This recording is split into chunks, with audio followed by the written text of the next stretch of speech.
ថ្ងៃនេះសាច់រឿងរបស់យើងគឺរឿងឆ្កែតូចនិងស្នេហ៍គ្រាដំបូងបាទចឹងនៅចំកណ្ដាលរាជធានីភ្នំពេញដ៏អ៊ូអរមាននារីម្នាក់ឈ្មោះសុភ័ក្របាទដែលមានដួងចិត្តទន់ភ្លន់ដោយស្លឹកឈើត្រូវខ្យល់បក់រំភើយ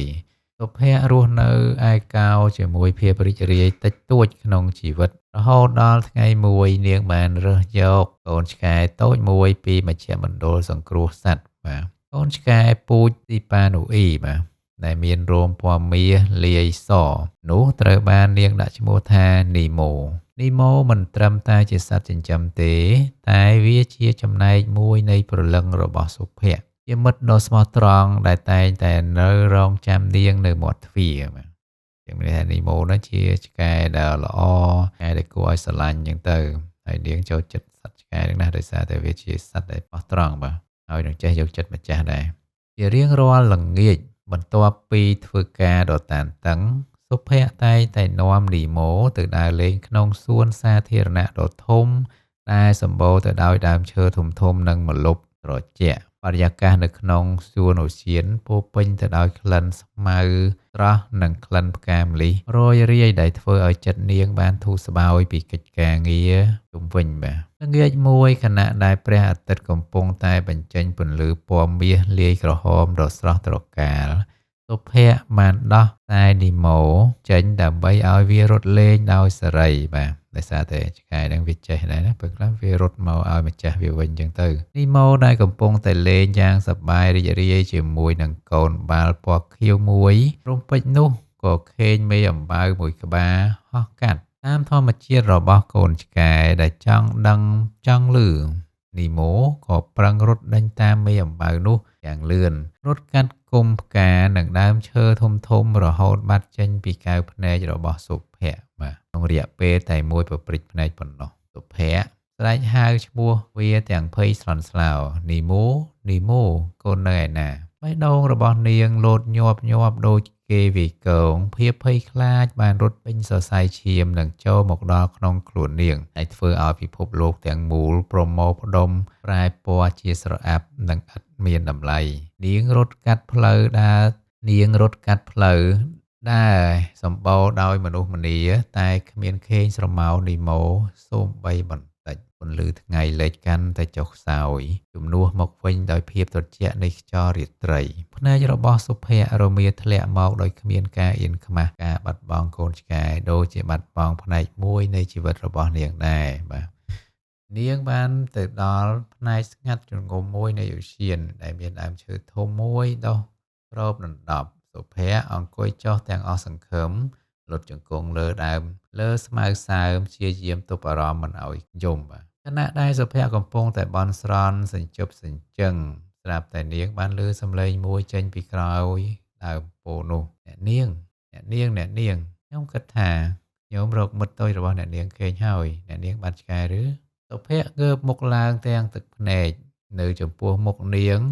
ឃើញបរិសម្នាក់ឈរកម្ពស់ល្មមស្លៀកពាក់ខោអាវពណ៌ធម្មតាមើលទៅមានភាពស្ងប់ស្ងាត់និងមានស្នាមញញឹមដ៏កក់ក្ដៅនៅលើភ្លៅរបស់គាត់គឺជានីម៉ូដែលកំពុងតែលិទ្ធដៃគាត់យ៉ាងកក់ក្ដៅហើយមើលទៅហាក់ដូចជាសប្បាយចិត្តខ្លាំងណាស់ជាមួយនឹងការរកមិត្តថ្មីនីម៉ូសុភ័ក្រស្ទុះទៅអោបកូនរបស់នាងយ៉ាងណែនដោយភាពធូរស្បើយដែលមិនអាចបរិយាយបានអរគុណខ្លាំងណាស់លោកបរិសនោះឈ្មោះវីរៈគាត់ជាវិស្វករស្ថាបត្យកម្មដែលតែងតែមកអង្គុយអានសៀវភៅនៅក្នុងឧទ្យាននេះជារៀងរាល់ល្ងាចវីរៈបានពន្យល់ថានីម៉ូបានរត់មករកគាត់ហើយបានអង្គុយមើលសៀវភៅជាមួយគាត់ដោយស្ងប់ស្ងាត់ហាក់ដូចជាពួកគេស្គាល់គ្នាយ៉ាងយូរអញ្ចឹងកុំបារម្ភអីកូនឆ្កែរបស់អ្នកឆ្លាតណាស់ខ្ញុំដឹងថាវាមិនបង្វែងឆ្ងាយទេវីរៈនិយាយទាំងទឹកមុខញញឹមអ្នកនាងមើលទៅដូចជាហត់នឿយណាស់តើអ្នកនាងសុខចិត្តឲ្យខ្ញុំទិញតែក្តៅមួយកែវនៅហាងកាហ្វេក្បែរនេះដើម្បីបំបត្តិការនឿយហត់ទេអ្នកនាងសុភ័ក្រញញឹមតបទាំងអៀនបន្តិចពិតណាស់លោកខ្ញុំពិតជាអរគុណខ្លាំងណាស់មិនអីទេការសន្ទនានោះមានភាពងាយស្រួលនិងកក់ក្ដៅបំផុត ពួកគេនិយាយគ្នាយ៉ាងយូរពីសៀវភៅ ពីចំណង់ចំណូលចិត្ត និងការដើរលេងក្នុងឧទ្យាន និងជាពិសេសអំពីនីមូនៅពេលដែលពួកគេចែកផ្លូវគ្នាសុភ័ក្រមានអារម្មណ៍ថាមានអ្វីមួយប្លែកនៅក្នុងចិត្តរបស់នាងវាជាអារម្មណ៍នៃភាពកក់ក្ដៅនិងការចាប់អារម្មណ៍ដ៏គួរឲ្យទាក់ទាញបាទចឹងវាហាក់ដូចជាជួបមនុស្សដំបូង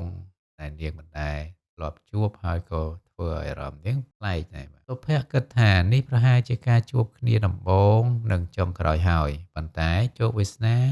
ពិតជាមានមែនបាទចឹងមានថានិស្ស័យកាលណាមាននិស្ស័យហើយជួបម្ដងហើយថ្ងៃក្រោយនឹងជួបម្ដងទៀតដែរបងប្អូនមួយសប្តាហ៍ក្រោយមកសុភ័ក្រកំពុងតែដើរទិញទំនិញនៅផ្សារទំនើបមួយស្រាប់តែនាងបានប៉ះទង្គិចនឹងនរណាម្នាក់នៅត្រង់ជួរលក់បន្លែអូសុំទោសអូលោកវីរៈទេតា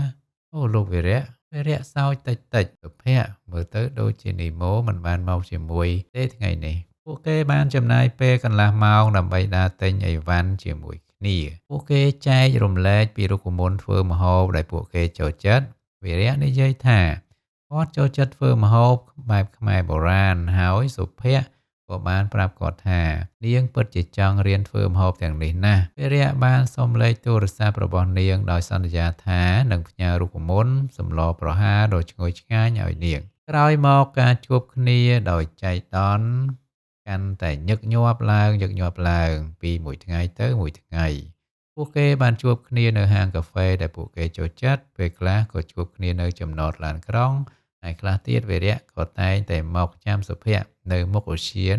នៅមុនម៉ោងដែលនាងតែងតែនាំនីម៉ូមកដើរលេងបាទរាល់ពេលជួបគ្នាពោរពេញទៅដោយការសន្ទនាដ៏ស្មោះត្រង់គ្មានការលាក់លៀមសុភ័ក្រមានអារម្មណ៍ថាវីរៈគឺជាមនុស្សម្នាក់ដែលយល់ពីនាងដោយគ្មានការវិនិច្ឆ័យបាទវីរៈតែងតែលើកទឹកចិត្តសុភ័ក្រឲ្យធ្វើអ្វីដែលនាងស្រឡាញ់ហើយភាពកក់ក្ដៅដែលគាត់បានលួងលោមដួងចិត្តនាងពីភាពឯកាពួកគេមិនដែលបង្ខំទៅអ្នកទំនងនោះឡើយអ្វីដែលបានរីកលូតលាស់ទៅមុខដោយធម្មជាតិនិងភាពទន់ភ្លន់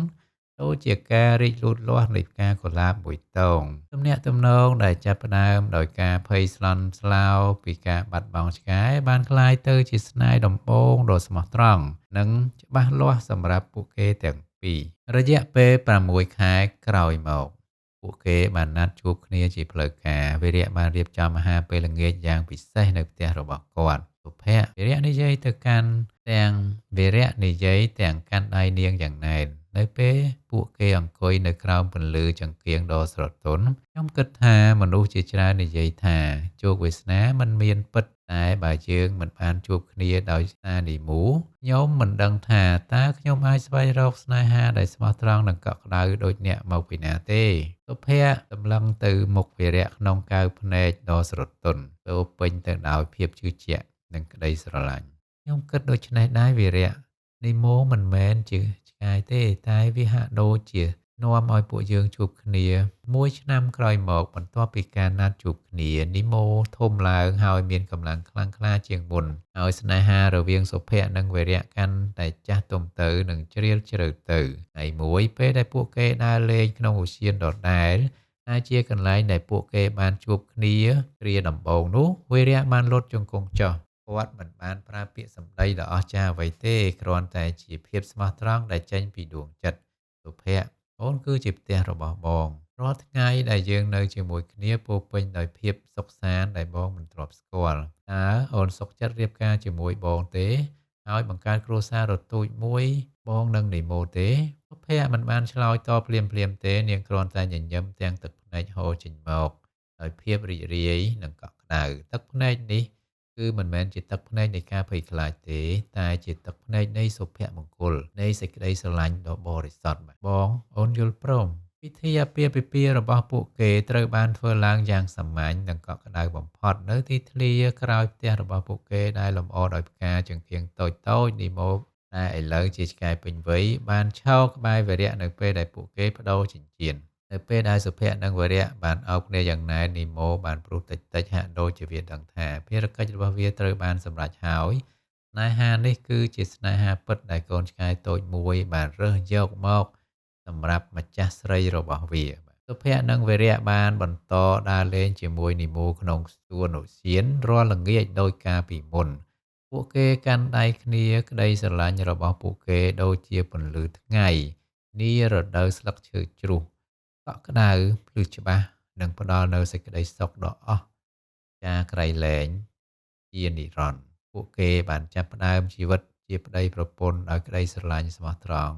និងការដឹងគុណចំពោះឆ្កែតូចដែលនាំពួកគេជួបគ្នាគឺចាប់ត្រឹមហ្នឹងបងប្អូនហើយជាសាច់រឿងបែបមនោសញ្ចេតនាស្ដាប់ទៅមានអារម្មណ៍ថាកក់ក្ដៅបាទអញ្ចឹងសាច់រឿងនេះមិនមានអីអប់រំច្រើនទេប៉ុន្តែគ្រាន់តែយើងគ្រាន់តែចង់សម្ដៅថាអ្វីៗគឺកើតឡើងដោយវាសនាបាទអញ្ចឹងមានន័យថាបើសិនជាយើងមានវាសនាយើងនឹងជួបគ្នាហើយពេលខ្លះចំណងទំនាក់ទំនងហ្នឹងក៏កើតឡើងពីសត្វចិញ្ចឹមរបស់យើងដែរបាទដូចសាច់រឿងខាងលើអញ្ចឹងបាទអញ្ចឹងយើងមានតែប៉ុណ្្នឹងទេហើយសម្រាប់សាច់រឿងថ្មីៗទៀត admin នឹងបន្តនិយាយតទៀតសម្រាប់ថ្ងៃស្អែកកុំភ្លេចតាមដាន channel របស់ admin ផងបាទអរគុណច្រើន